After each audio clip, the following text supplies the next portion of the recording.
Brandy Renee Hanna had gone through a difficult breakup. She had chosen to leave her fiance of 6 years and to strike out with another man who had captured her attention and her heart.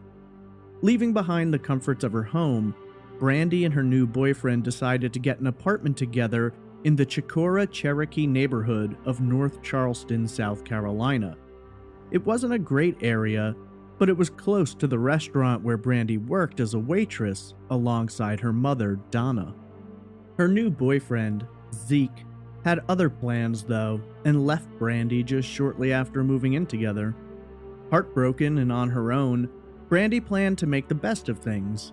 She stayed in touch with Zeke, who she believed would come back to her, while also fielding calls from her previous ex, Ray McAdams, who was desperate to get her back into his life. On the afternoon of Friday, May 20th, Brandy left her job in the early afternoon with plans of spending the weekend at the beach and clearing her head. When no one heard from Brandy for the next few days, there was concern, but it was believed she was at the beach and just trying to take some time for herself. However, when she failed to arrive at work the following Monday morning and her apartment was quiet and dark, friends and family knew something was wrong. Over the next 14 years, investigators will receive tips and clues, find themselves caught in the middle of a love triangle, and ultimately lose one suspect to a heart attack while compiling evidence against another. Call logs reveal lies told by a suspect, and charges of obstruction of justice will be levied against a man believed to know more than he has shared. What happened to Brandy Hanna? And does one of the men who claim to have loved her know exactly where the young woman has been concealed? This is Trace Evidence, Episode 69, The Disappearance of Brandy Hanna.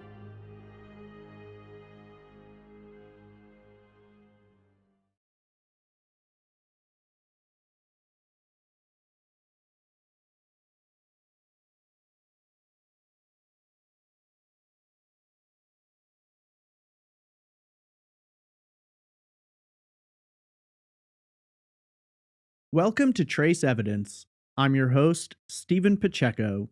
Today we examine the disturbing disappearance of 32-year-old Brandy Hanna. Before getting into the case, just a few notes about the show. Trace Evidence is a weekly true crime podcast focused on unsolved murders and disappearances, examining a different case each Monday. If you have questions, comments, or case suggestions, email me at traceevidencepod@gmail.com. Follow me on Twitter at TraceEvPod, on Instagram at TraceEvidencePod, or join the Facebook discussion group simply by searching for Trace Evidence. You can visit the website at trace-evidence.com for full episodes, social media links, merchandise, and much more. Trace Evidence is also on Patreon, so if you would like to support the show, please visit patreon.com/traceevidence, where you can get rewards such as stickers, pins, and commercial-free episodes. There's also a PayPal donation link on the website for those of you who don't wish to go through Patreon. This show is a complete one-man operation, and your support is greatly appreciated. This week we examine the 2005 disappearance of Brandy Hanna from North Charleston, South Carolina. It's a disturbing case with a lot of rumors, a few clues, and 2 suspects that grab everyone's attention. This is episode 69, The Disappearance of Brandy Hanna.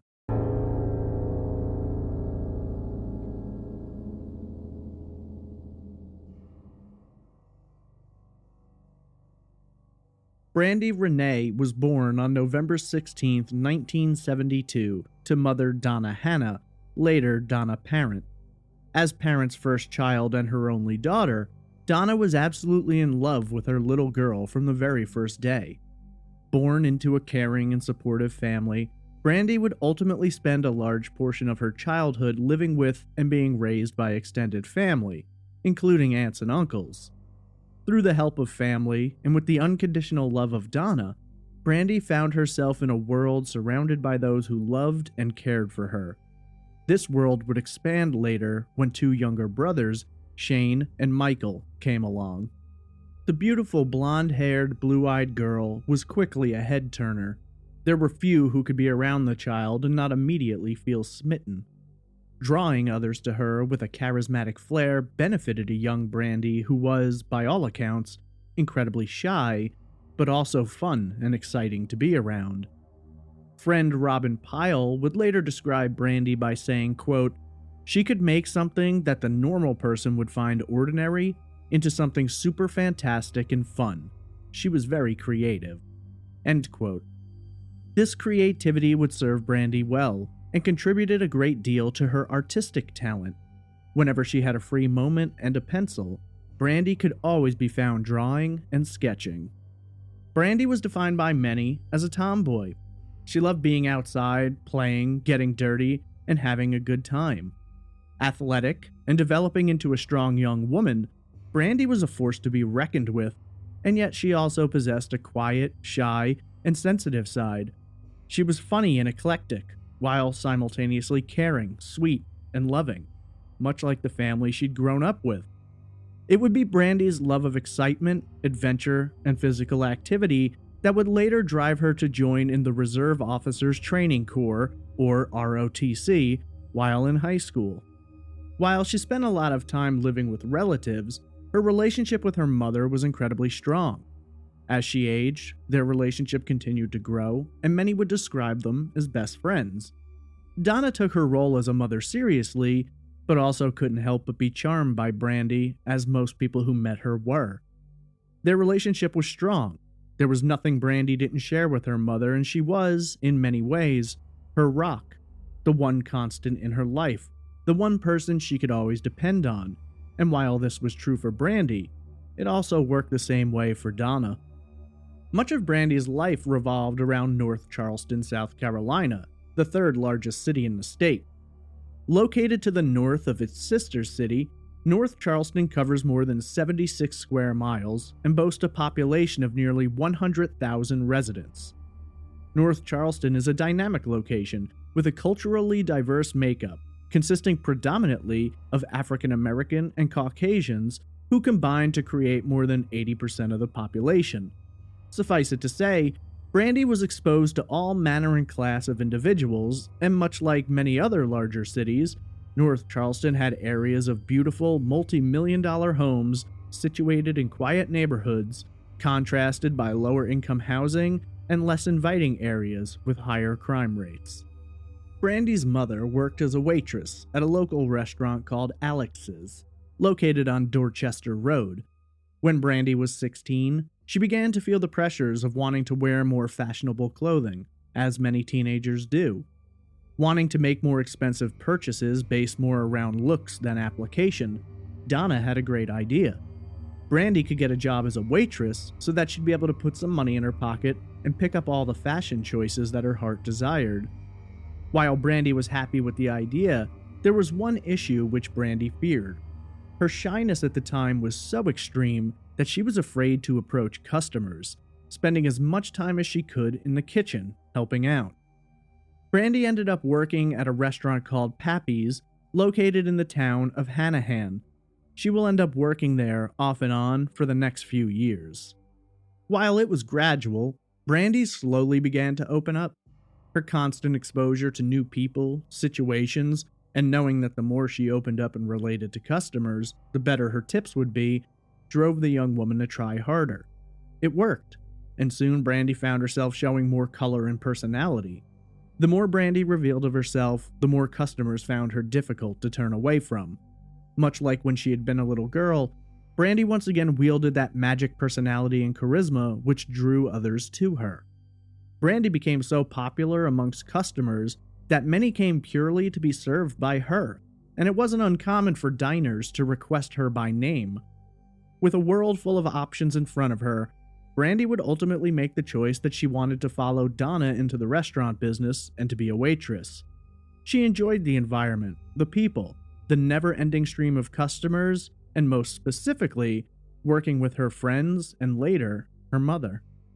When Brandi was in her mid-20s, she'd fall in love with a man, Michael Ray McAdams Jr., known to most simply as Ray. Their relationship would develop rapidly, and for Brandi, it would be the very thing she had been looking for. McAdams' sister-in-law, Amy, would ultimately become Brandi's best friend, and so the environment gave them nearly everything she wanted. There was no denying from those around her that Brandi was happy in her relationship. After the courtship, Brandi would move in with Ray and take up a waitressing job at a location close to her new home. For a time, everything seemed to be going well, although Donna had some doubts about the relationship.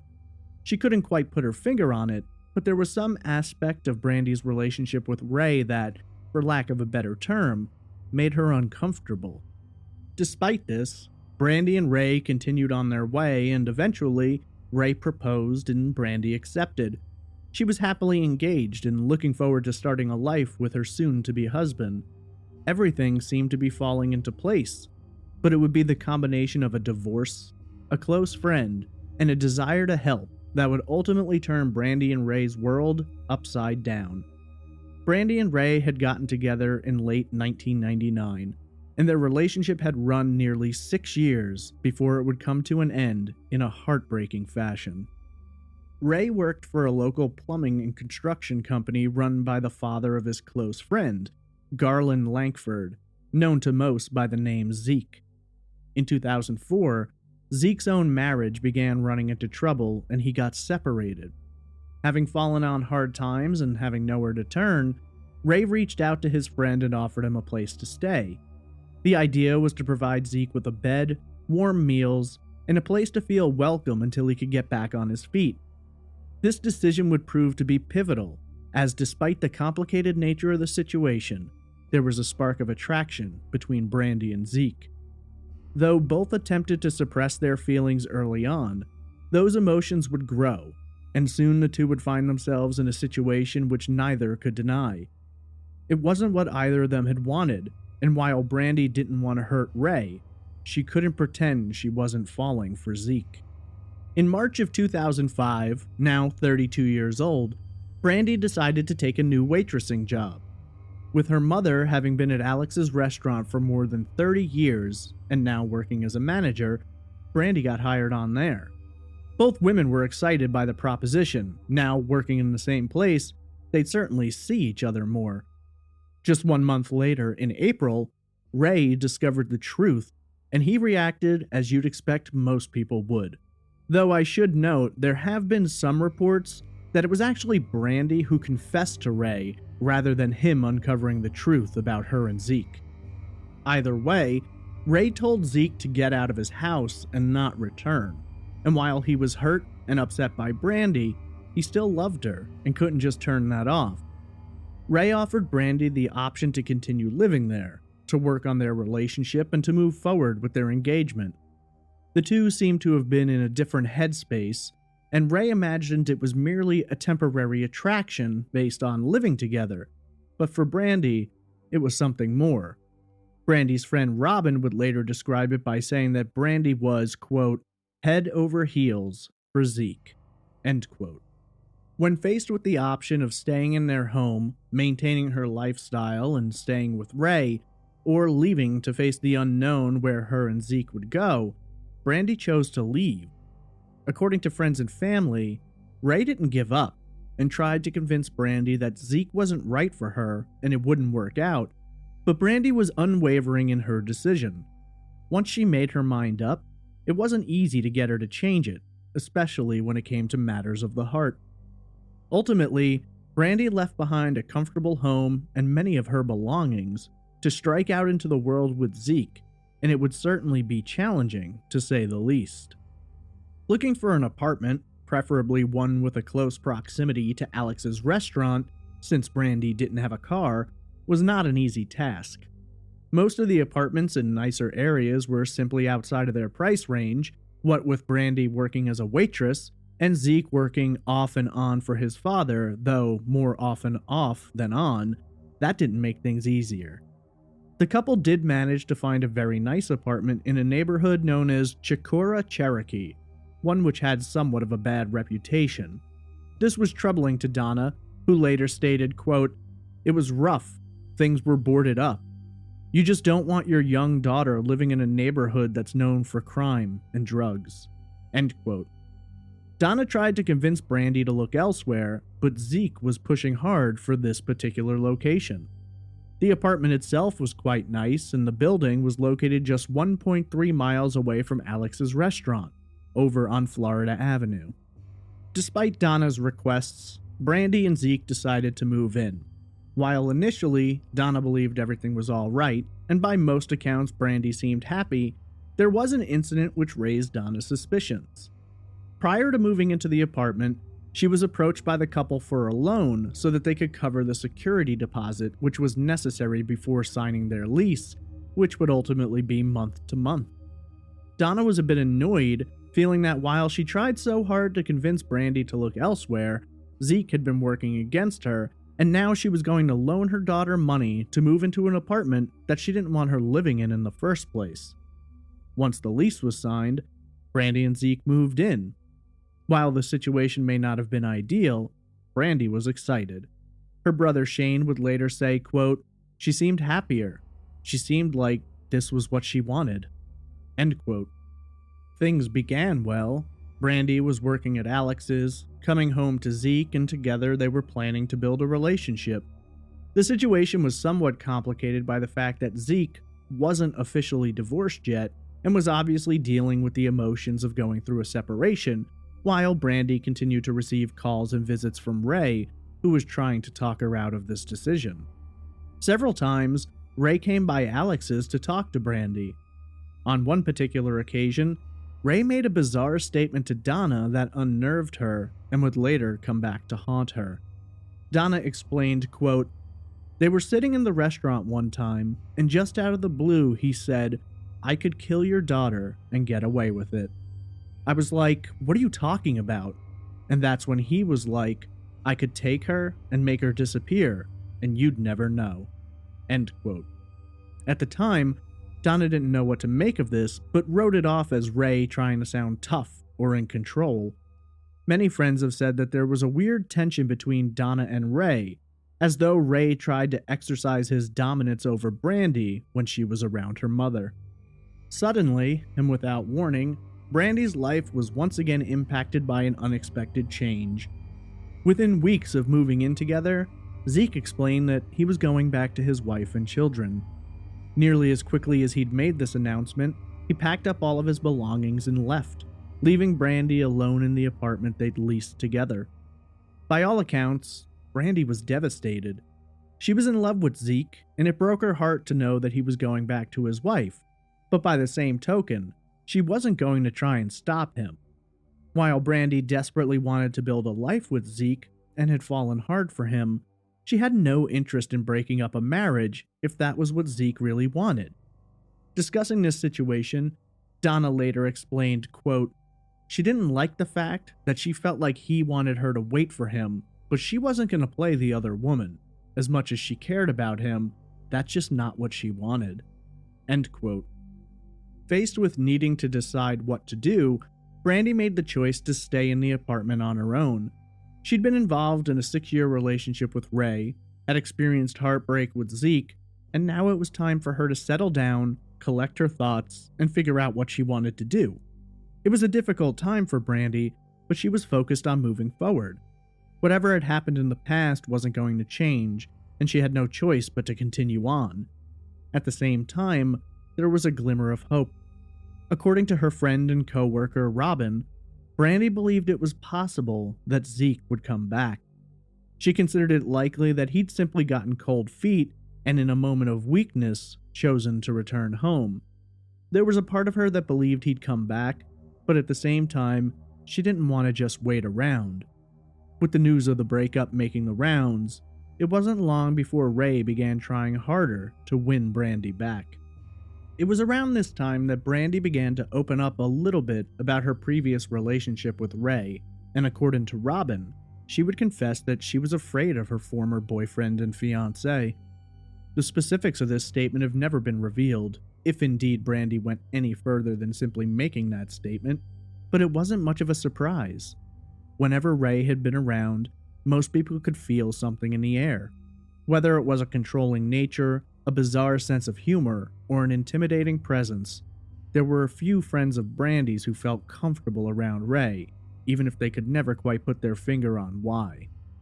On Thursday, May 19th, 2005, Brandy made plans to meet with her close friend and Ray's sister-in-law, Amy McAdams, at her former job, Pappy's Restaurant.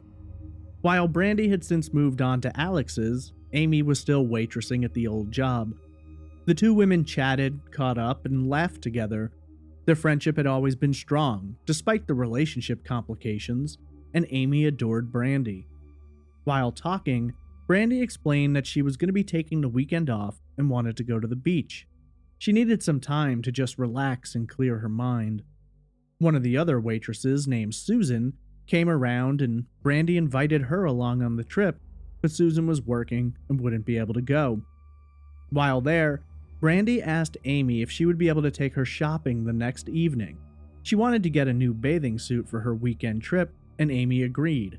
This will be the last time Amy and Brandy ever see one another. On Friday, May 20th, Brandy was scheduled to work the opening shift at Alex's from 7 a.m. to 2:30 p.m., at which time her mother would be coming in to relieve her. According to coworkers, Brandy was her normal, bubbly self that day and actually seemed to be in higher spirits than usual. She'd heard from Zeke recently, and he wanted to see her, wanted to talk. While she didn't want to get her hopes up, she couldn't help but wonder if he might be ready to finally commit to her. At one point during her shift, Brandy received a phone call, and this seemed to change her entire demeanor. A regular customer, Thomas Johnson, was sitting a few tables away and saw Brandy's reaction to the call. Later, while serving him, Johnson asked if she was all right, and Brandy made a cryptic comment that someone had scared her, but she didn't give any more information. When Robin saw Brandy, she could tell something was wrong. When she asked, Brandy explained that the call had had something to do with Zeke's wife, Diana. Robin later stated, quote, "I don't know if the call was actually Diana calling her or somebody calling Brandy telling her that Diana had a problem with her." End quote. While the call definitely appeared to have shaken Brandy, it wasn't long before she got back to her normal self. Throughout the course of the day, Brandy was walking around with 2 cell phones in her pocket. Due to her financial strains at having to now swing the apartment rent on her own, she'd been using a prepaid cell phone. However, Donna liked talking to Brandy often and was concerned that she could run out of minutes, so days earlier, she had purchased a cell phone and given it to her daughter. The new phone was on a contract and didn't require the purchasing of prepaid cards. Brandy was excited at the gift, but hadn't yet mastered her new phone. Toward the end of her Friday shift, she placed a call to Donna asking what time she'd be arriving at work. Brandy explained that she needed help setting up the voicemail on the new phone. Donna arrived at Alex's between 2:30 and 3 p.m. and immediately started chatting with Brandy. The two laughed and caught up. Brandy handed her phone over to her mother, who was teasing her about not being able to set up her own voicemail. As a joke, Donna recorded the outgoing message saying that she was Brandy's mommy and to leave a message if you wanted to talk to her. Both women laughed about it, and Brandy ended up leaving that as her outgoing message, thinking it was cute and funny. Shortly before 3 p.m., Brandy filled a to-go cup with iced tea, said goodbye to her mother, and walked out the door to the waiting car of Andy Ragnow, a former police officer who now made extra money on the side by giving people rides. Making the short drive to Brandy's apartment, Ragnow later describes her demeanor as happy-go-lucky. When exiting the vehicle, Brandy looked back and told him she'd see him Monday. He sat in the parking lot, watching until the young woman had entered her apartment before driving off. According to friends and family, Brandy wasn't much of a partier. She didn't enjoy drinking and never went to clubs or bars. After being on her feet all day, she'd usually get home, curl up under a blanket on the couch, watch TV, text, make calls, and eventually just fall asleep in the glow of the television. She had a small, tight-knit circle of friends that she would hang out with, but she was very much a homebody. This evening began no different, with records showing that Brandi sent texts and made calls from both her new phone and her old phone. Donna spoke to Brandi several times, with the last call taking place at 5:30 p.m. Brandi explained that she'd exchanged texts with Zeke, and he was going to try and come by to see her that night. She told Donna she'd call later, but this will actually be the last time Donna will ever speak to her daughter. Later on, at approximately 8 p.m., Brandi texted with Amy McAdams. She wanted to solidify their plans for the evening to go shopping for a bathing suit. Amy explained that her shift was going to run long and she'd be later than expected, but that she'd definitely come by to pick her up that night.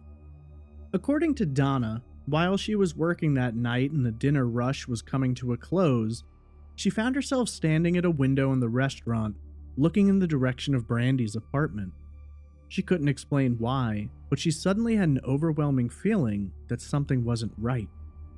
Following up on this feeling, she picked up the phone and called Brandi, but was answered only by the voicemail. She left a message, but after not hearing back, she'd call several more times. It was highly unlike Brandi to not answer her phone. She was on the phone constantly, and this didn't help Donna's uneasy feeling. She wasn't sure if something was wrong or if perhaps Brandi had fallen asleep. She'd leave several more messages on Brandi's voicemail that evening. Interestingly, while Brandi isn't answering Donna's calls nor calling her back, she is still active on her phone, or at least someone is. Her voicemail got checked at approximately 9 p.m., and a text was sent to Zeke's phone at 10 p.m. Amy finally got off her shift at Pappy's and made the drive over to Brandi's apartment, arriving around 10:30 p.m. She approached the door and began knocking. After not receiving an answer, she looked in the windows and saw that, other than the light from the television, the apartment was dark and there was no movement inside. Wondering if Brandi had fallen asleep, Amy called her old prepaid cell phone.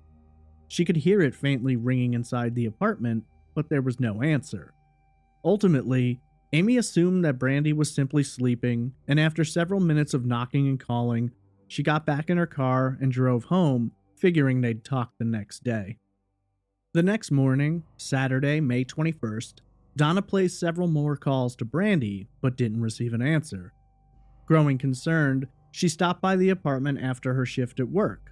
Much like Amy, Donna found the apartment dark and no response when she knocked. Donna stood outside the door and placed a call, but did not hear any ringing in the apartment. At this point, she assumed Brandi had gone to the beach as planned and is likely just busy doing something. When she spoke to Robin later and explained the lack of answers, Robin suggested it's possible that she was just upset about Zeke and wanted some time to herself.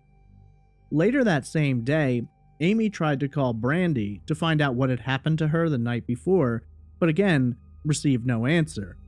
Amy later explained, quote, "I didn't think anything of it. I figured she was at the beach." End quote. It's now been more than 24 hours since the last confirmed sighting of Brandi. Sunday, May 22nd will come and go with no contact from Brandi again, passing more than 48 hours since she was last seen. On Sundays, Brandi typically meets up with her family and they all have breakfast together. While it's strange that she doesn't arrive for the breakfast, many of them are still under the impression that she's at the beach, and so it isn't exactly unexpected. This same day, Donna speaks to her co-workers at the restaurant and explains the situation. While she's concerned about Brandi, she still isn't completely panicked, assuming her daughter is just at the beach, having a good time.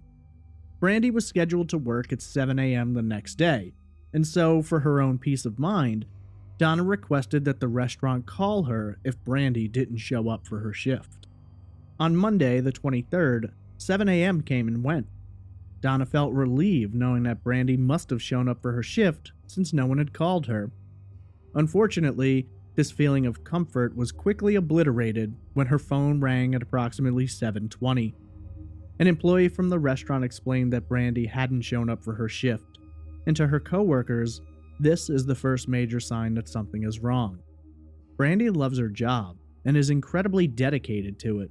She would never fail to show up without telling someone ahead of time unless something was seriously wrong. Finally feeling that Brandi must be in trouble, Donna called the North Charleston Police Department to file a missing persons report, but she was met with indifference. According to the police, Brandi was an adult and had the right to go off without telling anyone if she wanted to. They would later explain that if they dedicated an investigation to every adult who goes off without telling anyone, they'd never have time to investigate other crimes. While Donna insists something is wrong, authorities at this time view her simply as a mother who is having difficulty getting in contact with her daughter. Desperate for answers, Donna picked up her phone and called Zeke. She explained the situation to him, and knowing that he still had a key to the apartment, requested that he meet her there and let her in. Zeke was out on a plumbing job, but he agreed to meet Donna after. Donna specifically requested that Zeke not enter the apartment without her, and he agreed. But when she arrived in the parking lot, she saw Zeke come walking out of the apartment. Frustrated and angry, Donna demanded to know why he went in when she had specifically asked him not to, and according to her, Zeke responded, quote, "Well, I was worried you were going to find something, and I didn't want you to walk in and see her body." End quote. This statement caught Donna completely off guard, and she didn't understand why Zeke would say something like that.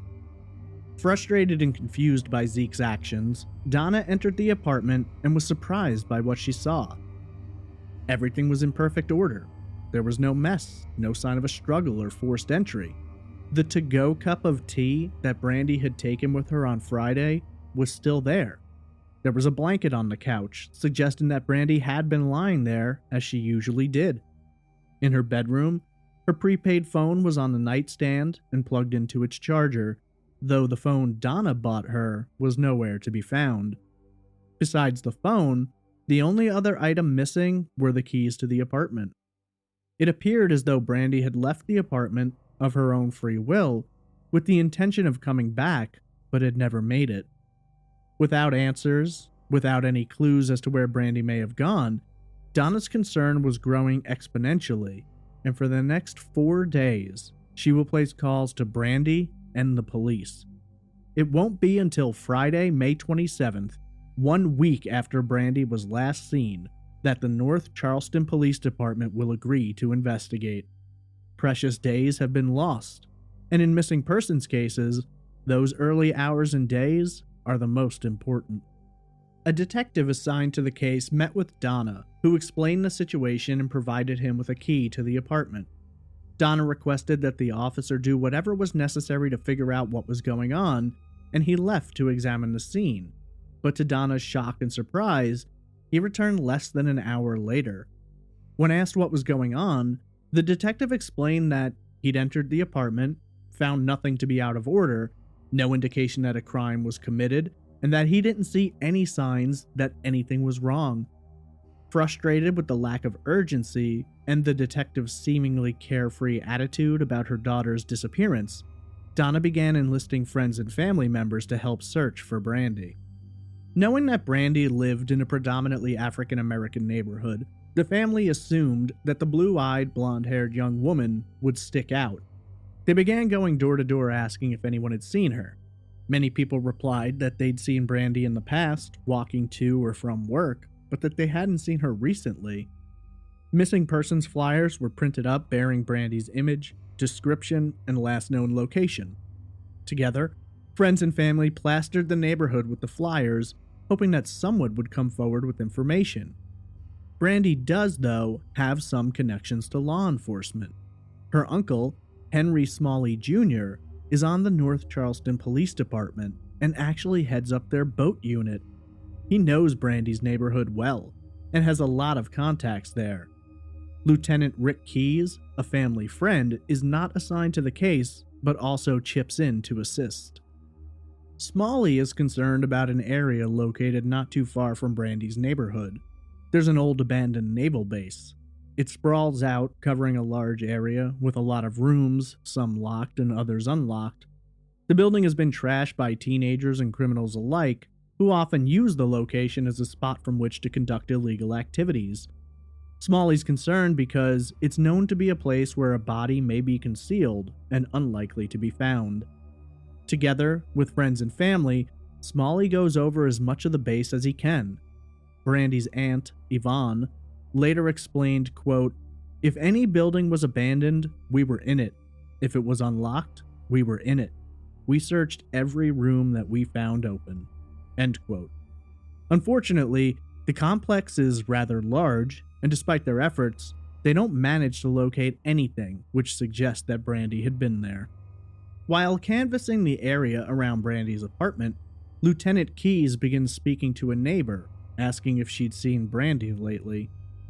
Shavetta Johnson tells Keyes that not only had she seen Brandy, but she'd seen her on the night she disappeared. According to Johnson, sometime between 9 and 9:30 p.m. on Friday, a truck had pulled into the parking lot and Brandy had exited her apartment, gotten into the passenger seat, and appeared to be talking with the driver. Johnson never saw the truck leave and didn't watch for too long, but she got a good look at both the truck and the driver. According to Johnson, the driver was a white male with scraggly hair and a beard. The truck he drove was red, with a white stripe running down the side, and one particular detail which made it unique. Adhered to the front grille was a Jason Voorhees-style hockey mask, like from the Friday the 13th movies. This description matches two men in Brandy's life, Ray McAdams and Zeke Lankford. Both men are Caucasians, have scraggly hair and beards, and drive red trucks. In fact, Zeke's father's plumbing business uses red trucks with a white stripe down the side. The hockey mask, however, is specific to only one of the men's vehicles, Ray McAdams. Hoping to get Johnson to identify a suspect, Keyes asks her to accompany him. He's planning to drive over to one of the suspect's homes, during which time he's going to leave Johnson in the car. He puts a Bluetooth earpiece in and gets on the phone with Johnson. He explains that he's going to knock on the door, and when the man comes out, Johnson is to tell him whether or not this is the man she saw that night. Johnson agreed, and together they drove over to the residence of Ray McAdams. According to Keyes, as soon as Ray appeared at the door, Johnson exclaimed that it was the same man she saw driving the truck that night. He later said, quote, "She is not just telling me it's him. She's yelling in my ear to the point that I'm afraid he's going to hear it. That was a witness that I've never seen so excited to say, 'I'm not 98% sure, I'm 100% sure it's him.'" End quote. At this point in time, investigators working the case were beginning to narrow their field.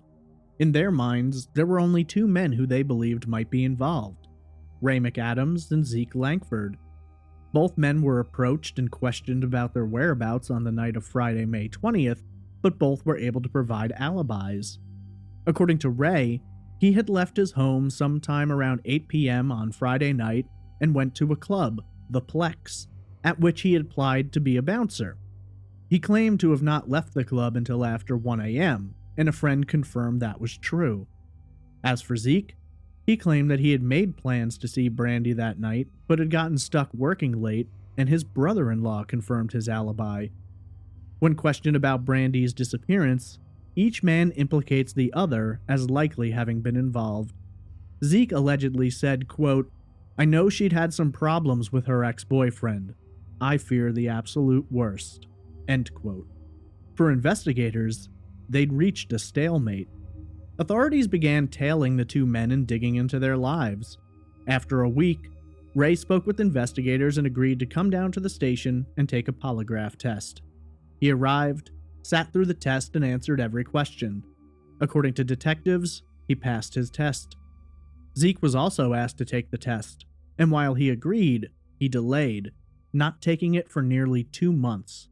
When he finally did take the test, he was described as acting nervous and behaving oddly, though he did ultimately pass. Once again, investigators find themselves back to square one. They have two men who they believe could have been involved, but no evidence to connect either of them to Brandy that night. Even Johnson's identification of Ray can't do much for them other than increase their focus on McAdams. On May 30th, 10 days after Brandy disappeared, the media was flooded with coverage about a missing young woman, blonde-haired and blue-eyed. Her story swept the nation, and there were countless articles written, hours of television spent, and websites constructed digging into her bizarre disappearance. Unfortunately for Donna, it was not the story of Brandy Hanna that was getting all the attention, but that of an 18-year-old Natalie Holloway who vanished in Aruba on a senior class trip. For Donna, it was absolutely heartbreaking. She eventually was pushed to the point of anger when a local newspaper, the Post and Courier, wrote an article about the Mississippi native but hadn't put out a single word about South Carolina's own Brandy Hanna. When asked about this, Donna responded, quote, "There was a lot of coverage for Natalie Holloway, and I couldn't understand because there was very little for Brandy, and as her mother you question it. Not that I was begrudging her, but you question, why not my child?" End quote. Donna wrote to the Post and Courier, who responded by writing the first of several articles about Brandy's disappearance. After so many days of being disregarded, the police were working the case and seemed to be taking it seriously, and now the media was finally weighing in. In a turn of events which may have had a devastating impact on the future of the case, Donna was contacted by Brandy's landlord. She had only paid up on her lease until the end of the month, and so he told Donna that she could either come and remove Brandy's items from the apartment, or he would place them out on the street. Since the apartment had not been designated as a crime scene, there was little Donna could do. Not long after Brandy had vanished, Donna and her sister Yvonne were inside the apartment, boxing up all of her belongings. It's during this time that they discover a small can filled with cash from Brandy's tips and paychecks. They also note none of Brandy's clothing is missing, and a photograph she has of herself as a baby in Donna's arms is still in the apartment. According to Donna, Brandy never lived anywhere without that photo.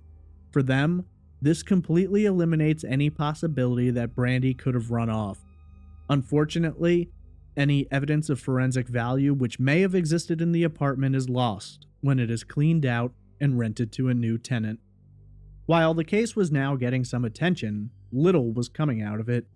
Tips were called in but failed to lead anywhere, and while law enforcement officers reached out to local informants in the area, all reported that there was news about Brandy being missing, but not a single person seemed to have a clue as to what happened to her. The case was quickly growing cold, and with no evidence and no leads, authorities didn't have much to work with. In hopes of drumming up some new information, the Community United Effort, or Q Center for Missing Persons, got involved. In August, some 3 months after Brandy vanished, they would have their first official search. Utilizing tracking dogs and items containing Brandy's scent, searchers hoped to get a better idea of where Brandy may have gone that night.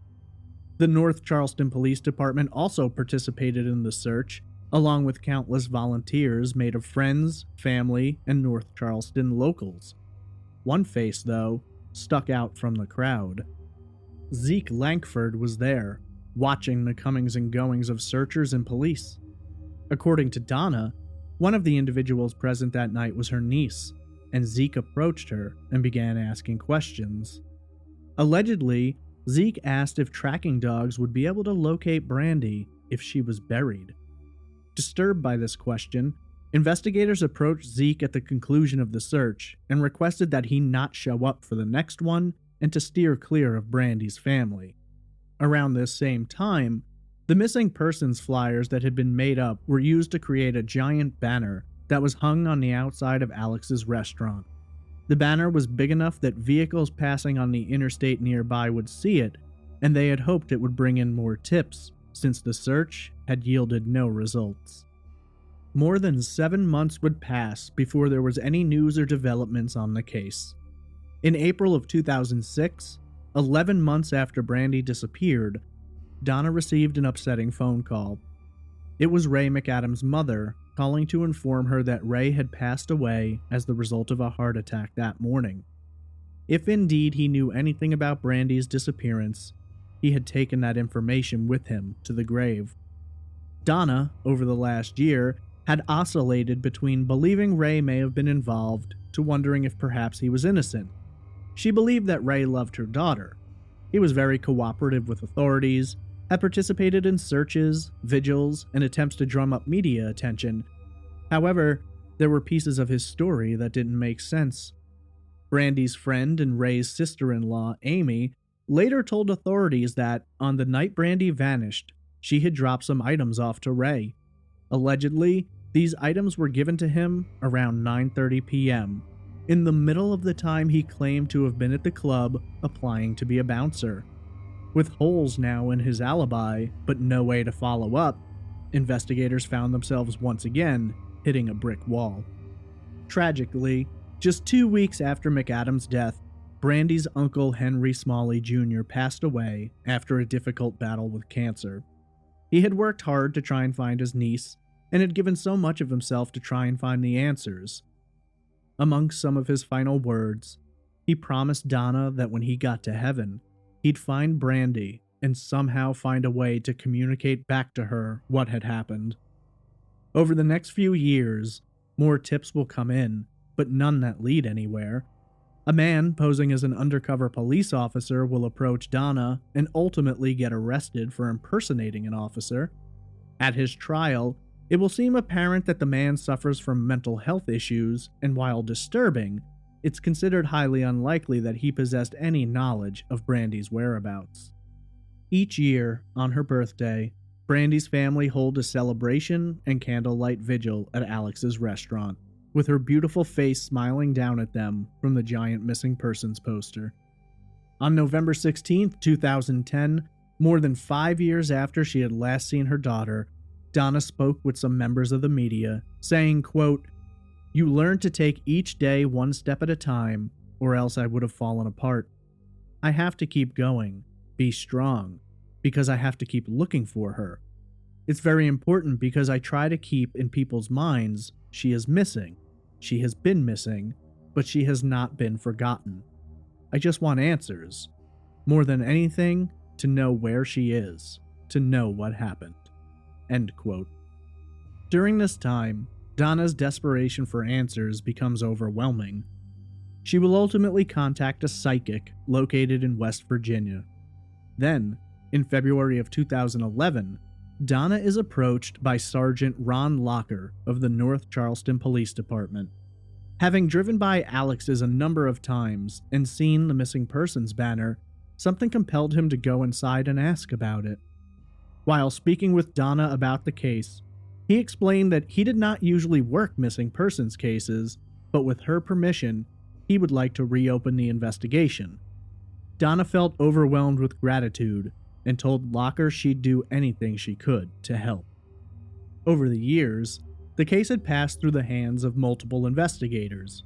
All of the files had been stored away, leads tracked down, false sightings corrected. It was Locker's intention to start from the beginning, and his first move was to re-interview everyone he could find who had been spoken to during the initial weeks of the investigation. He also began looking at all of the evidence available and was upset when he realized how many potential leads were not followed up on. The phone call that Brandy had received at work the day she vanished hadn't been tracked. While Locker tried to get his hands on the phone records, 6 years had passed and they were no longer available. He believed that figuring out who called that day may have led to a potential suspect, or at least shown some light on the mystery. Next, Locker discovered that in the weeks and months following Brandy's disappearance, despite a witness describing the truck she got into that night, no forensic testing had been conducted on Ray McAdams' truck, nor the trucks owned by Zeke's father's business. In a bizarre turn of events, after Ray's death, his truck seems to have vanished. No one knew where to find it, and Locker therefore was unable to conduct testing on it in the aftermath. His next idea was to speak to Shavetta Johnson, the witness who had identified Ray as the man driving the truck that night. This time, Locker asked Johnson to tell her story again, and considering 6 years had gone by, her story remained remarkably consistent. However, when he showed her a photo array containing 6 faces, including those of Ray McAdams and Zeke Lankford, she positively identified Zeke. Previously, she had suggested that Ray had been the man she'd seen, but Locker doesn't know what to depend on. It had been dark the night she'd seen the man, and both Zeke and Ray bore a striking resemblance to one another. Beyond that, Lieutenant Keyes had driven Shavetta straight to Ray, which may have influenced her previous identification. Knowing that he couldn't question Ray, and that Zeke had been evasive in the years since, Locker changed his approach. Rather than trying to figure out who may have been involved, he decided to focus in specifically on what may have happened to Brandi and where she might be. At this point in time, Locker believes Brandi was the victim of a homicide, and so he started scouting out areas near her former apartment which may have been used to conceal her body.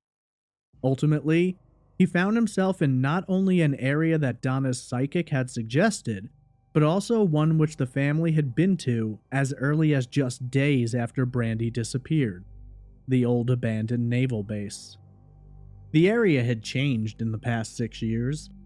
In 2005, a waterfront park was being developed, and so the area had a lot of overturned land and piles of rocks and dirt, which would have provided easy access to storing a body, which would ultimately be covered up. There was a newly established industrial section, and what had once been a golf course had been overgrown with weeds and swallowed partially by salt marshes, and had become a hunting ground for alligators. While researching the area, Locker discovers that, back in 2005, the golf course had been completely above the water, and had dirt roads designed for golf carts to drive through the area, but these roads were also wide enough for larger vehicles, like a truck. Desperate for answers, Locker begins visiting this area in his free time, explaining, quote, "I would throw on a bunch of old clothes, go down with the shovel, and start digging just in random areas." End quote. One evening, while he was down there, Locker's attention was drawn to a concrete wall under what was once a pier. Without knowing why, he approached the area, waiting for low tide, during which time he could access the sand and mud beneath the pier. Digging near the cement wall, one of his shovel strokes hit something beneath the ground, and as he pulled the dirty blade from the earth, along with it came a circular ring, a seal, used to close 55-gallon drums. In addition to the ring, there was something else. A shoe. Specifically, a woman's blue and white Nike cross trainer size 10.5. On the last day she was seen, Brandi was described as wearing a pair of blue and white Nike cross trainers that she'd recently purchased. Brandi wore a size 10, but with cross trainers, it isn't uncommon for people to purchase them half a size to a full size larger. Upon further inspection, Locker discovers the manufactured date on the inside of the tongue of the shoe, January 25th, 2005, just 4 months before Brandi vanished. Locker bagged the shoe and sent it out for DNA analysis, and at the same time, the North Charleston police reached out to the state's archaeologist. The archaeologist agreed to bring his team down to the area for a dig, looking for bone fragments, clothing, whatever they might be able to find. Unfortunately, the dig will last for a total of 3 days, but yield no further results. The DNA analysis will return inconclusive, as no human DNA is found on the shoe, but for Locker, it's too much of a coincidence. When asked about whether or not the shoe belonged to Brandi, he replied, quote, "What are the odds of the same size, same color, same make, the date code, and in an area that's so remote that I believe a body was disposed of? So in my mind, I believe it's hers." End quote. Locker believes it's entirely possible that Brandi's body may have been buried in the golf course, and that over the years, as the salt marsh swallowed it, she may have drifted into the Cooper River, at which point the currents would have carried her out and around.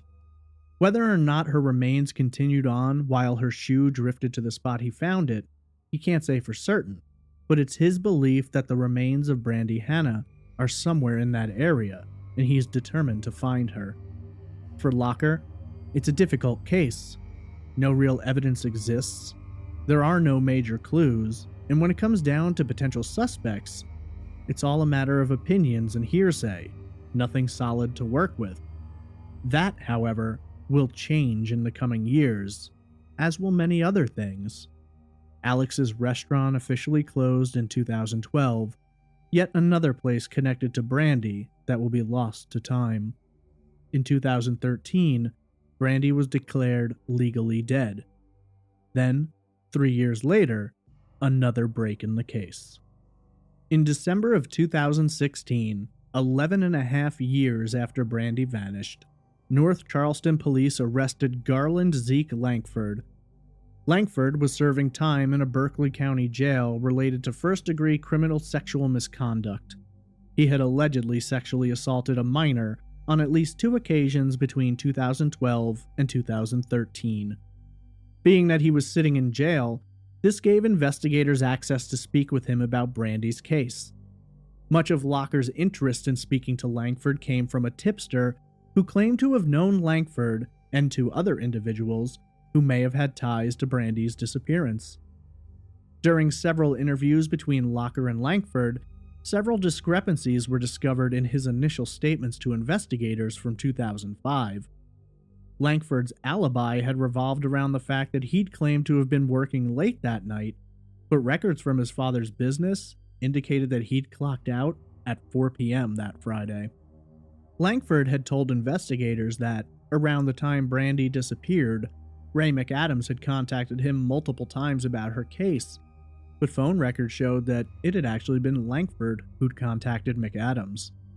When confronted with this information, Lankford admitted that he actually did see Brandi the night she vanished. Phone records also implicated Lankford in having called in false tips to investigators, trying to point the finger at someone else as a possible suspect, and when asked about this, Lankford admitted he had made those calls. Having gathered this evidence and shown that Lankford had lied to investigators, Zeke requested a lawyer and was ultimately charged with obstruction of justice. Rather than face the potential of a 10-year prison sentence, the maximum he could have been given if found guilty, Lankford pled guilty and was sentenced to 2 years in prison, with 2 years probation to follow. In a strange turn of events, Ray McAdams' father, Michael, contacted Sergeant Locker about the case and explained that he'd heard a story that Zeke had gotten in over his head with some drug dealers and that he'd abducted Brandi and used her as collateral to pay off the debt, at which point she was sent away.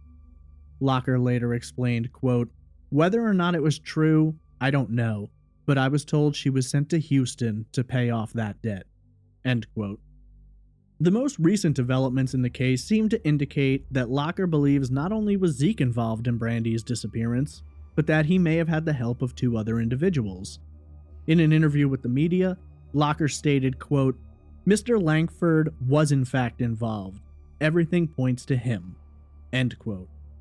When asked for further information, Locker explained that they were interested in speaking to 2 locals who they believe were involved, and that while they couldn't go into details about it, they did have other evidence which pointed them in that direction. At this point, it's a matter of time, and hoping that someone else with information will come forward and finally put an end to the pain and heartbreak Brandi's family and friends have suffered for nearly 14 years. Unlike many cases examined on this show, the disappearance of Brandy Hanna has a very specific set of theories revolving around it. There is no belief that Brandi left of her own volition, that she was abducted by a stranger or became the victim of a random act of violence. All of the theories in Brandi's case, thanks to the diligence and hard work of Sergeant Locker, Donna Parent, and others, leads only to 2 specific possibilities. The first theory suggests that Ray McAdams may have been involved in Brandi's disappearance, either on his own or possibly in conjunction with Zeke Lankford. For many, there are too many details which point at both men for it to have simply been just one. The second and final theory suggests that Zeke Lankford, in association with 2 other people, went to Brandy Hanna's apartment that night under the guise of talking about their relationship, but ultimately things took a bitter turn and Brandi was murdered and disposed of somewhere near the Cooper River in North Charleston. It's unknown whether this was an act of premeditated murder or if it was the result of an accident or by some other method, but for this particular theory, It is argued that Lankford caused Brandy's death and then concealed her body while trying to obstruct the investigation and point all suspicions on Ray McAdams. Others believe Lankford may have in fact trafficked Brandy in order to pay off a drug debt. When last seen, Brandy Renee Hanna was described as being a Caucasian female with blonde hair and blue eyes, standing 5 feet 9 inches tall and weighing approximately 115 pounds. She was last seen wearing a light blue shirt, jeans, and blue and white Nike shoes. She also wore a diamond ring with small diamonds arranged in a flower shape. Brandy's upper teeth are crooked, and there is also a gap between her front teeth. Her left ear is pierced 3 times, and her right is pierced twice. She has a tattoo of a heart between her right thumb and forefinger, and a tattoo of a sun on her right shoulder. Her blood type is listed as A positive. She was last seen in a 3000 block of Florida Avenue in North Charleston, South Carolina on Friday, May 20th, 2005. The disappearance of Brandy Hanna is a difficult case to examine. So much of the early investigation is flawed, what little evidence exists is hard to depend on, and when it comes down to suspects, while there is certainly a great deal of suspicion, there isn't much concrete to connect anyone directly to Brandy that night. Yes, Lankford has been found guilty of obstruction, but it's a long march from obstruction to homicide. For Donna Parent, it doesn't get any easier wondering what became of her beloved daughter. All of these years later, she is grateful for the hard work and assistance of Sergeant Locker, and she believes that Brandy was murdered. It is her hope that someday all of the truth will come out, and that whoever was responsible will pay the price, and she might have her daughter returned to her, to be able to lay her to rest, to be able to have a place to visit and mourn, to be able to say goodbye without wondering where the truth lies. Progress on this case makes her hopeful, and given the events of the past few years, investigators believe they're going to crack this case. They just need someone to offer them a helping hand.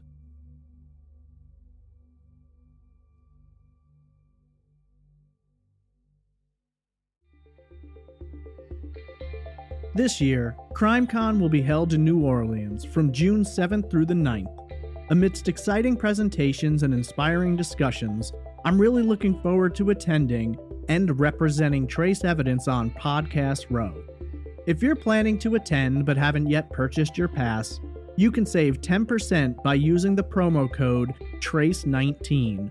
Simply visit crimecon.com, select a standard pass, and use the code TRACE19. That's TRACE19 to save 10% today. I look forward to seeing you there.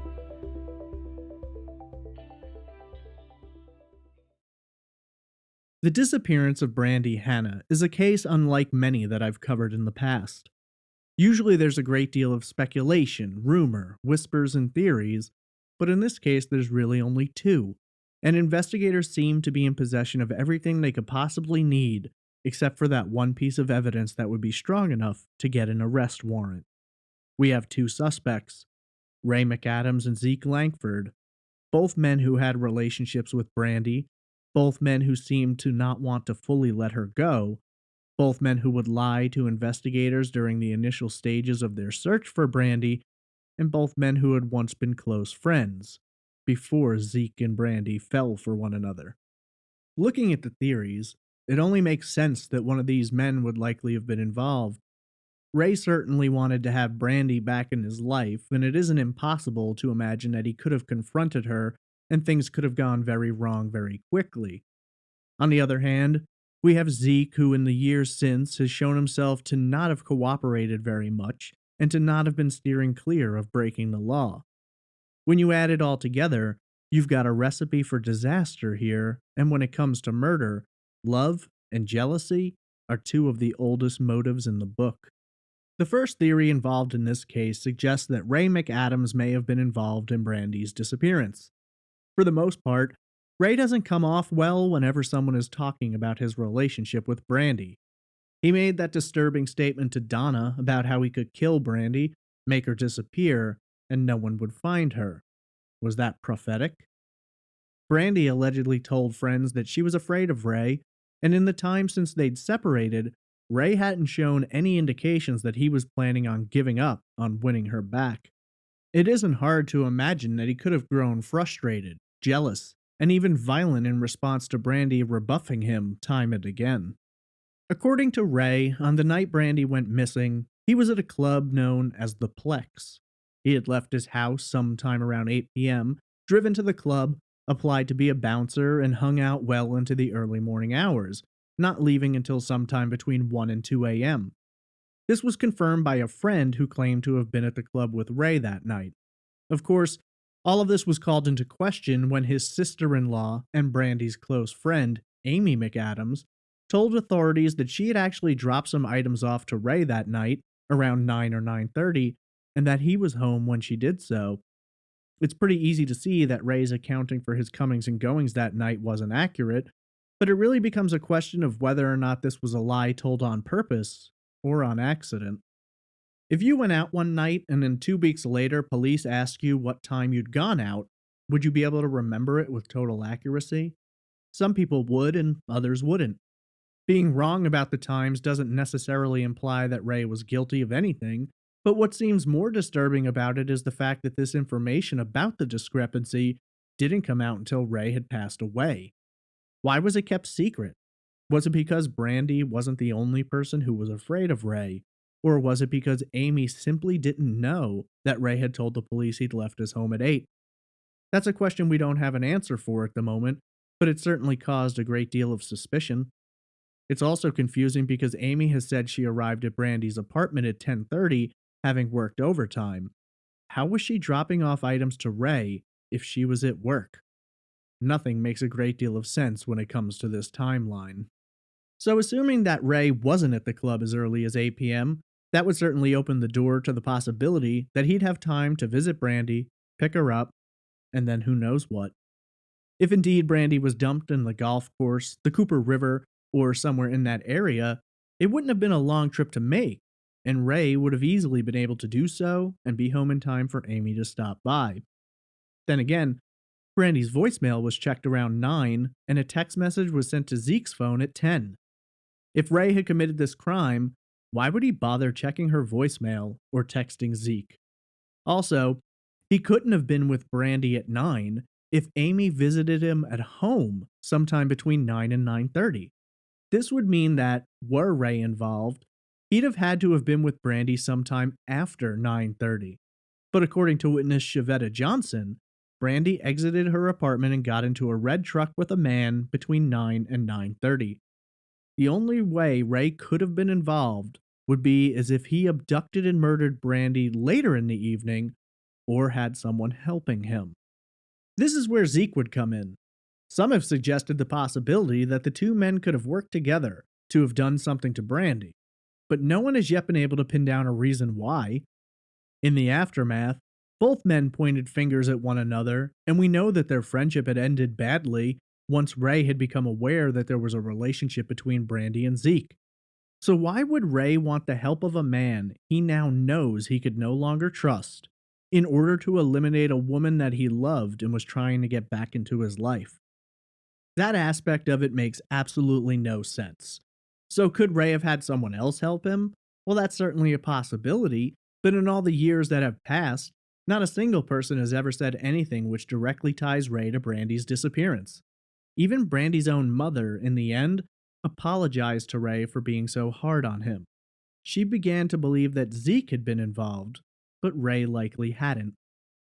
So when you look at it, it's certainly possible Ray could have been involved, but the timeline is extremely tight, and he'd had to have had someone working with him on this.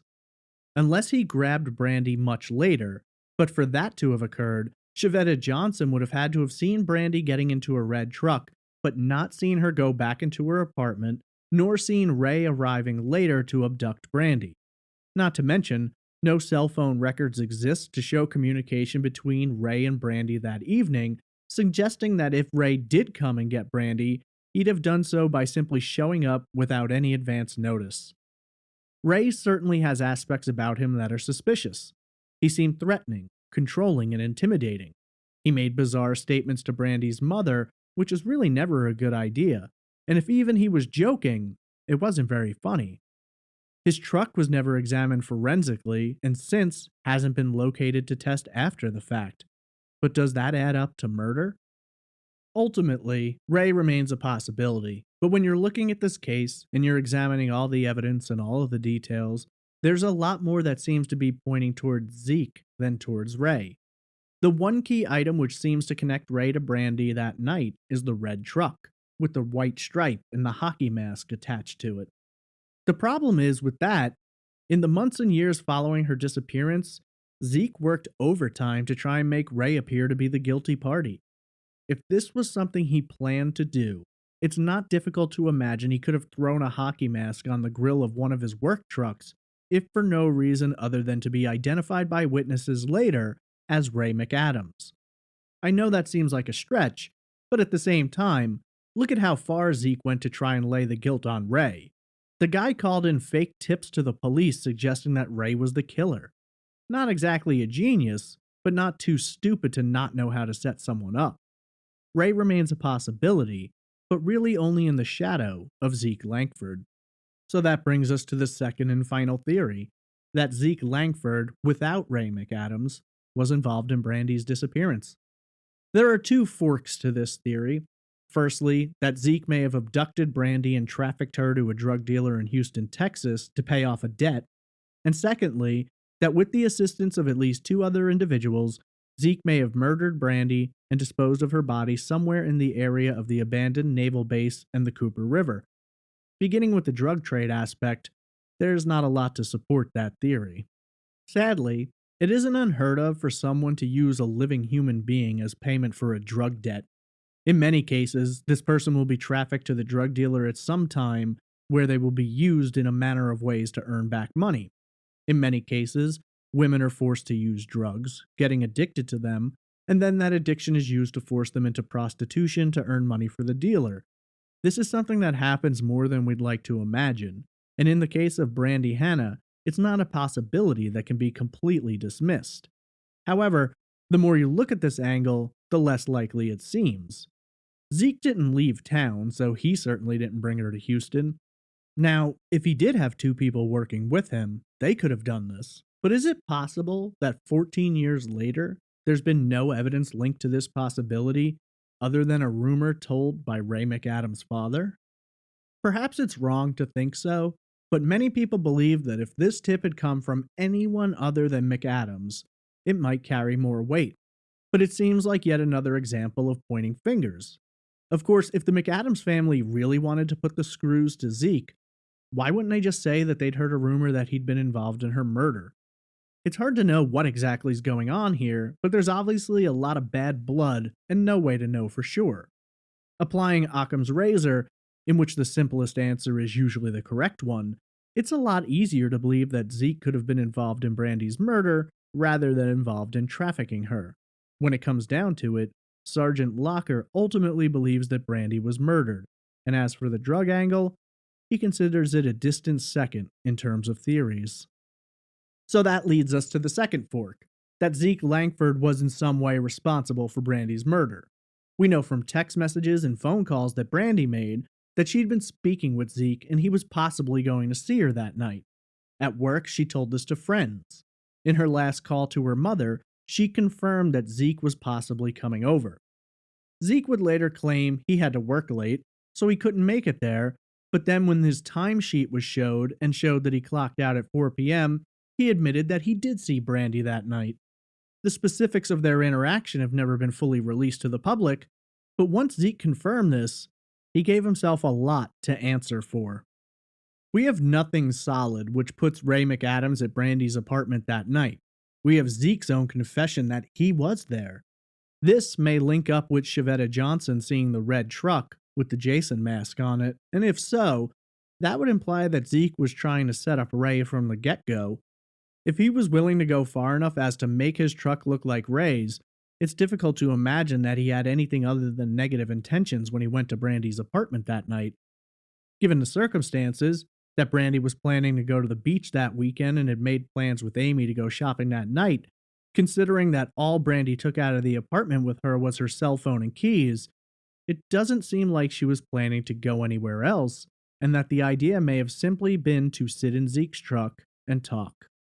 Zeke himself does no additional favors by behaving oddly in the weeks and months following her disappearance. He enters Brandy's apartment against Donna's request, but specifically what for?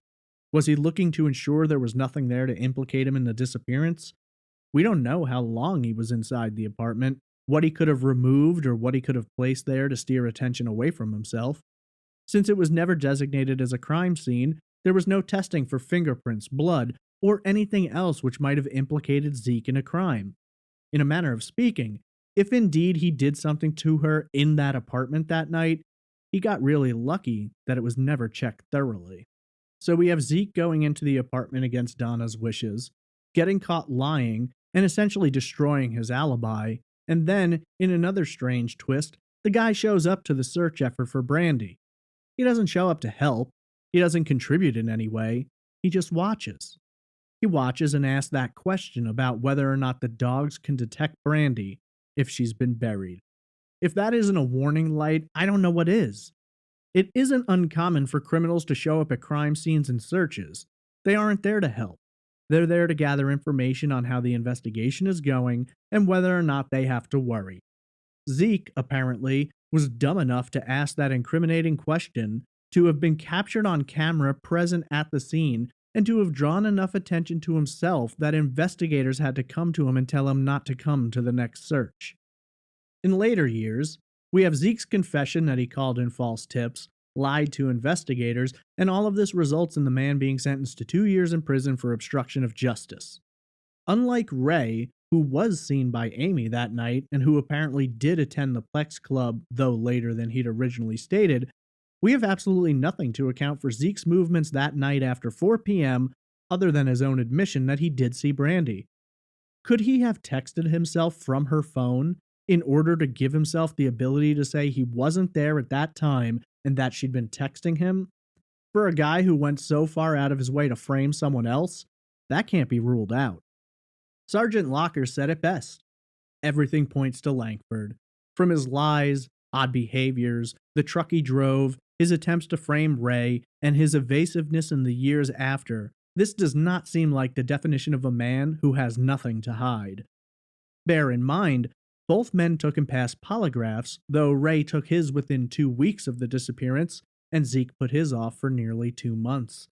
Other than the fact that polygraphs are notoriously inaccurate, it isn't hard to see that if Zeke had wanted to take the test earlier, he could have, and that he may have been trying to buy himself time to either come up with good answers to the questions he'd be asked, or to try and figure out the best way to beat a polygraph. At this particular moment, there is not enough evidence to charge Zeke with murder.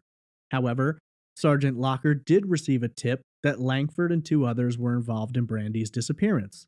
The tip was taken seriously enough that it led to interviews with Lankford in prison that resulted in the obstruction charges.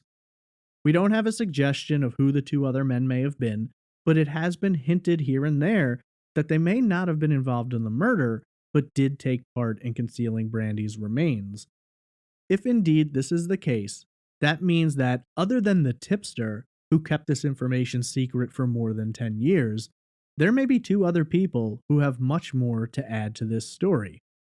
When you lay the 2 theories side by side, when you examine both men, there are pros and cons for each as to having been involved, but the scale tips heavily in Zeke's direction. For now, this case remains unsolved, but the investigation is active. Sergeant Locker has discussed it with the media as recently as December of 2018. It's ongoing. The search is underway, and given all the effort and time Locker has put into it, for a case with very little to work with, he had put a tremendous amount of this puzzle together. The discovery of the shoe seems to suggest that Brandy was murdered and disposed of in the area, if indeed the shoe was Brandy's. While that can't be known for certain, it does seem like it'd be a hell of a coincidence if it wasn't. As for now, the North Charleston police are looking for anyone who has information about Brandy's disappearance and who may be able to identify the 2 men Zeke Lankford was alleged to have been working with the night Brandy Hanna vanished. This is a terrible story. Watching interviews with Donna Parent is emotionally overwhelming. You can see the pain on her face and hear it in her voice. Her beloved daughter went missing nearly 14 years ago, when she was 32. If alive today, Brandi would be turning 47 in November. What could she have been by now? A mother? A wife? Anything she put her mind to? And yet all of that was stolen away in a night lost somewhere in the fog and smoke of confusion, lies, and betrayal. The disappearance of Brandy Hanna remains unsolved, though unlike many cases, this one is no longer so cold and has been heating up.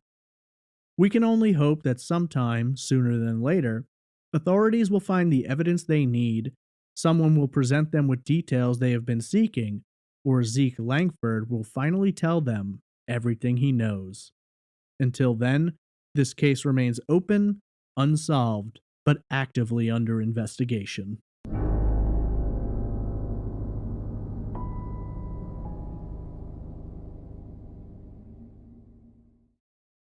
If you're looking for more information about the disappearance of Brandy Hanna, there are many websites and forums discussing her case. The Post and Courier has written several articles following her story, and Disappeared featured her story several years ago.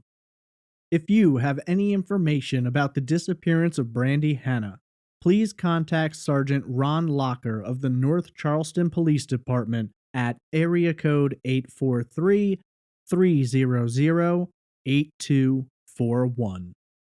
What do you believe happened? Tweet me at TraceEvPod, message me on Instagram at TraceEvidencePod, email me at traceevidencepod@gmail.com, or comment in the Facebook group. A special thank you goes out to Patreon producers Amanda Lee Ruth Smith, Krista Colvin, D'Earthy, Diane Dyson, Eamon Brady, Kate Alexander, Megan Cotter, Tara Doble, and the Rains of Yesteryear. If you're interested in supporting Trace Evidence, please visit patreon.com/traceevidence. Visit trace-evidence.com for all episodes, social media links, merchandise, and more. I want to thank you all for listening to this episode, and remind you that if you're planning to attend CrimeCon in New Orleans, to use the promo code TRACE19 for 10% off a standard badge. I'll be on Podcast Row and can't wait to meet all of you. I hope you'll join me next week for another unsolved case on the next episode of Trace Evidence.